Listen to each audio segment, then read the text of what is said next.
If you are what you eat, then what's your favorite dish? Genres of music always taste, but who's to say if it fits? A man can feed himself wherever if he's taught how to fish. That's why I'm dropping food for thought, so come chew on this. Let your brain mimic taste buds as your ears become lips. Genuine flavor placed on paper in the form of these scripts. If a man can eat forever when he's taught how to fish, then knowledge is food for thought.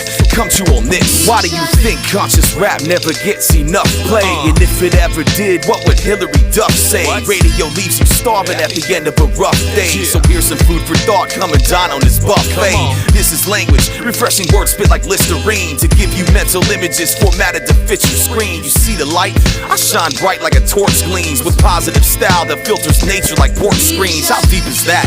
A product of the abyss, looking throughout the universe.